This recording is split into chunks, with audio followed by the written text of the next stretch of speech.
বারাকাতুহু। ঘর থেকে বের হওয়ার সুন্নত আদব সম্পর্কে আলোচনা শুনব। বিসমিল্লাহ বলে দরজা খুলবে, 1 নম্বর। 2 নম্বর, বিসমিল্লাহি তাওয়াক্কালতু আলাল্লাহ লা হাওলা ওয়ালা কুওয়াতা ইল্লা বিল্লাহিল আলিয়্যিল আযীম। এই দোয়া পাঠ করে বাম পা দিয়ে বের হবে।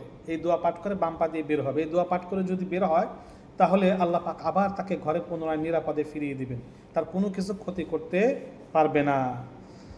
4 নম্বর, বের হয়ে আয়াতুল কুরসি পড়বে।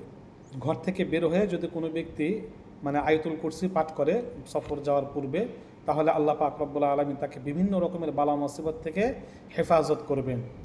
যা রাস্তায় বের হওয়ার সুন্নত আদবসমূহ: ডান দিক দিয়ে চলা, 1 নম্বর। 2 নম্বর, দৃষ্টি নত করে চলা, চক্ষু অবনত করে চলা। 3 নম্বর, কিছুটা সম্মুখ পানে ঝুঁকে চলা।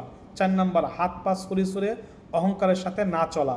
5 নম্বর, রাস্তা অতিক্রম করার সময় যথাসম্ভব দ্রুত চলবে। 6 নম্বর, রাস্তায় কষ্টদায়ক কিছু পেলে তা সরিয়ে দেওয়া। 7 নম্বর, মুসলমানের সাথে সাক্ষাৎ হলে সালাম দেওয়া এবং সালামের উত্তর দেওয়া। 8 নম্বর, রাস্তায় চলার সময় লাঠি হাতে রাখা সুন্নত। 9 নম্বর, উপরের দিক ওঠার সময় ডান পা আগে বাড়ানো এবং আল্লাহু আকবার। সমতল স্থানে চলার সময় লা ইলাহা ইল্লাল্লাহ এবং নিচে নামার সময় সুবহানাল্লাহ বলা এবং বাম পা আগে বাড়ানো। নিচের দিকে নামার সময় বাম পা আগে বাড়ানো, উপরের দিকে ডান পা আগে বাড়ানো। 10 নম্বর, বয়স্ক সম্মানিত ব্যক্তিদেরকে সামনে চলার জন্য অগ্রাধিকার দেওয়া। 11 নম্বর, মহানবী সাল্লাল্লাহু আলাইহি ওয়াসাল্লাম পথ চলার সময় কিছুটা সম্মুখ পানে ঝুঁকে চলতেন, দেখলে মনে হতো যেন তিনি উপর থেকে নিচের দিকে অবতরণ করছেন। 12 নম্বর, স্ত্রী লোক যদি কোনো বিশেষ প্রয়োজনবশত বোরকা পরে বাইরে যায় তবে রাস্তার মাঝখান দিয়ে চলবে না, বরং রাস্তার কিনারা ধরে চলবে।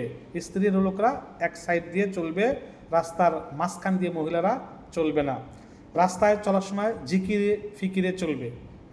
রাস্তায় চলার সময় ডান দিক দিয়ে